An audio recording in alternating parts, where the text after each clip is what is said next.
What is up, everyone? Welcome back to another video. I am Tim, and I'm gonna go over every single wonder weapon in zombies, and I'm gonna rank them worst to best. Have other people done it? Yes. Is this outdated? Of course it is. But I'm gonna do it anyways because I'm bored. These ranking videos are pretty fun to do, and I'm actually the one that popularized these things, alright? Nah, just kidding. But also, I want to tell you guys that I'm doing Treyarch zombies only, so only World at War, BO1, BO2, and BO3. I ran a giveaway in my last video. I'm giving away a $60 gift card to any console you want. All you have to do is go to that last video, like the video, subscribe, and leave a comment telling me you want it, and you are entered. I will announce the winner eventually, but for now, I want to give more time for people to go on there and try to enter. But I don't want to waste your time. Let's hop into this. Coming in at number 24, the worst wonder weapon in all of zombies is the Thrustodyne Aeronautics Model 23, aka the Jet Gun, aka the biggest piece of shit ever made in zombies. Not only is it extraordinarily difficult and tedious to craft this thing, not only does it break after just seconds of using it, but training with this weapon is like carrying around a sumo wrestler and trying not to get hit by a car. If you are really good at zombies, you could probably maximize this thing to its fullest potential, and even then, it's still terrible, and it falls on the worst map in zombies, which naturally makes it the worst wonder weapon in zombies. And if you enjoy this thing, you're probably the type of person that wears gloves when it's not cold out. That's your number 24. Coming in at number 23, we have the VR-11 from Call of the Dead, one of the best maps and the second worst wonder weapon ever. VR-11, I'll give it to you. You're a really cool concept, turning zombies into CIA agents, but beyond that, you have literally no power, very little ammo, and although you can temporarily get rid of George, you're practically useless beyond that. Unless you're playing with friends, in which case you can shoot them and they actually get an insta-kill and a zombie blood combined for 30 seconds. But I usually play solo, and I don't use this unless I am doing the Easter egg. Coming in at number 22, we have the Ice Staff's mentally challenged brother, the Winter's Howl. Now, the Winter's Howl is not terrible until around 25, and then it's a piece of shit. You freeze zombies, you shoot the ice cubes, and they die. I find it pretty interesting that the two maps we got this wonder weapon on happen to be the two most close-quartered maps ever. It's just not that powerful, and it doesn't have a lot of ammo. Comes in at number 22. At your number 21 spot, we have the all-time classic Ray Gun, which is on every single Treyarch map ever. It is pretty good until the mid-20s, and when upgraded, probably the mid-30s, but beyond that, it is actually like shooting a water gun at the zombies. It was pretty good in World at War, really good in Black Ops 1. Black Ops 2, it was sort of meh, and in Black Ops 3, it's completely irrelevant due to double pack-a-punch. Every time I see this gun in the box, my eyes light up, and then I remember the amount of recoil and splash damage this thing contains, and then I just don't want to pick it up. So it comes in at number 21. Coming in at number 20, we have the Ray Gun Mark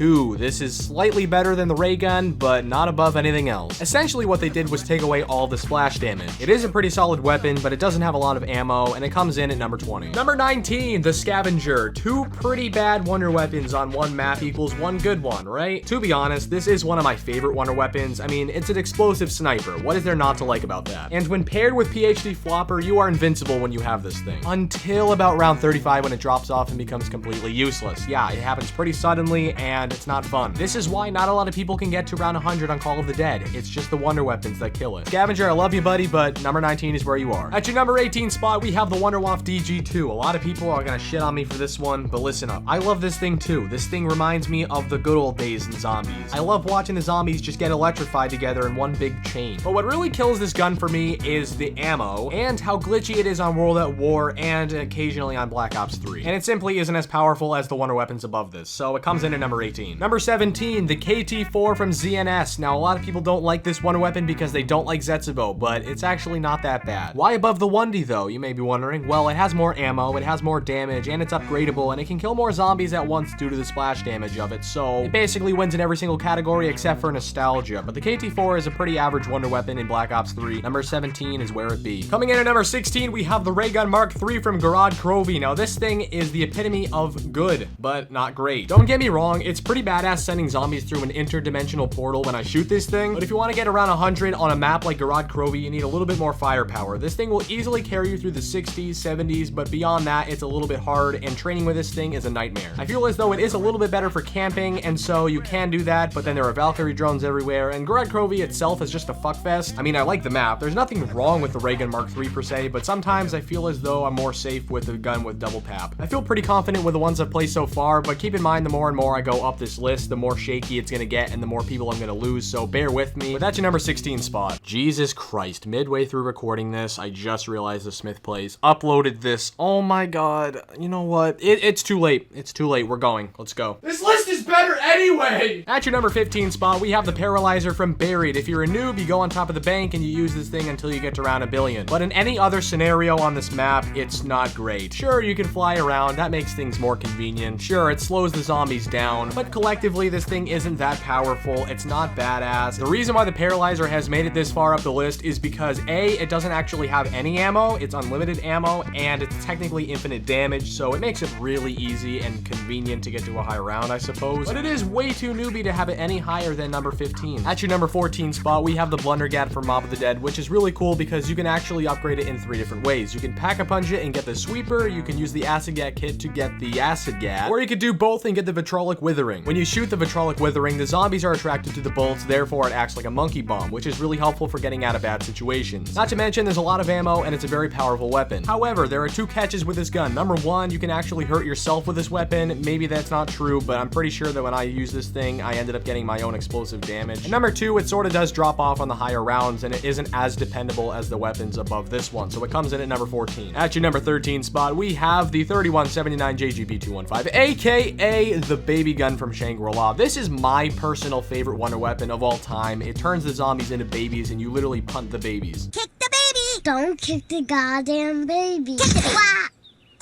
This weapon technically outputs 0 damage, so when you shoot this thing into a horde of zombies, they actually have no damage done to them, they just shrink, allowing you to be able to kick them. So it technically does have infinite damage, and it does have a pretty good amount of ammo. When the babies hit you, I think they do half damage, which obviously isn't a lot, but when they're in a giant horde together, you can down pretty easily if you don't take care of them. So if you slip up and make one mistake, or there's a monkey on the ground that's distracting you, you really could seriously die from using this thing, so in practicality, it isn't a great weapon. But if you're really good at zombies, it's definitely one of the best wonder weapons in the game. At your number 12 spot, we have the Slickofire from Die Rise. Now, before this thing got patched, it would likely be number 1, but obviously it got patched, and it's not as effective as it once was. It has a pretty good amount of ammo, and it still is one of the better wonder weapons, but it just doesn't have the same punch to it. And if you're towards a ledge, it can be very hazardous because you can very easily slip off. And Die Rise has more than its fair share of ledges that lead to your death, so it comes in at number 12. At your number 11 spot, we have the Apothicon Servant. Now, you may be wondering what kind of drugs you doing. Heroin, cocaine, what is it? Because obviously this shit deserves to be in the top 5. And I can see why you would think that, because it is easily the most powerful, because anything anywhere remotely close to this thing when you shoot it is just gone. But right now, I'm pretending like Gobblegum doesn't exist. What do you have with this thing? Like 10 shots? 13? Whatever it is, okay? It's not gonna cut it. On round 70, you're not gonna be able to kill that many zombies with how many bullets you have with this thing. And you can upgrade it in Revelations, which makes it a little bit better, but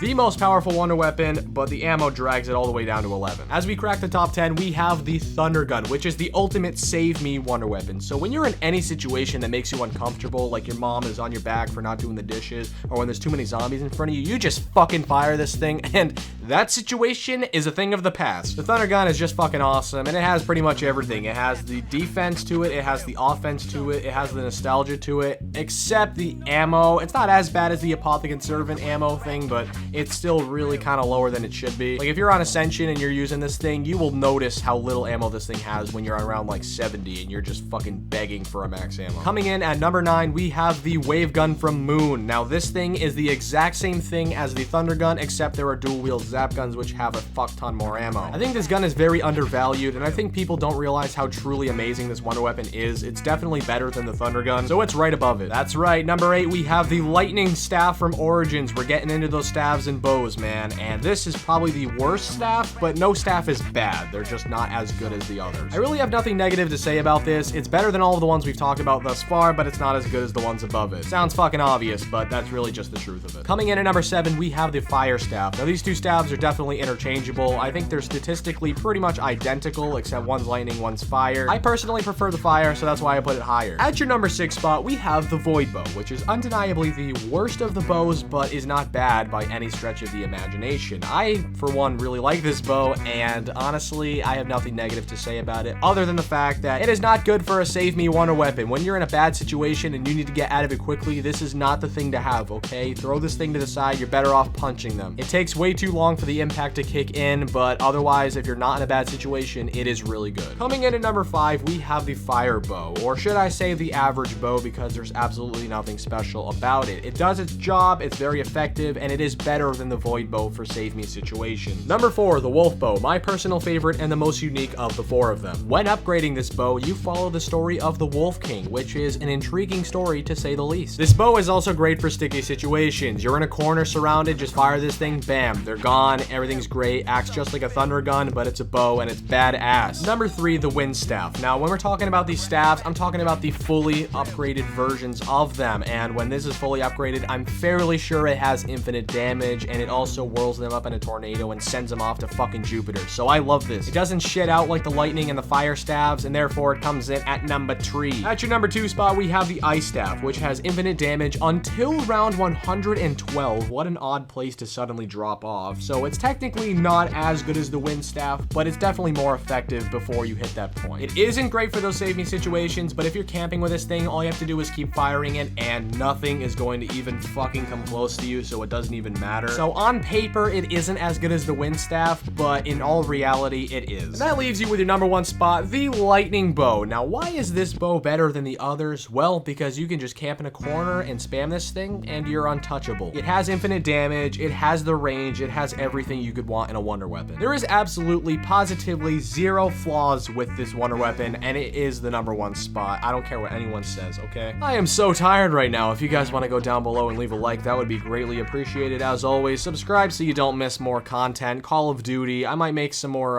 videos that have to do with other shit too. I'm about to log off now, but I hope you have a great day.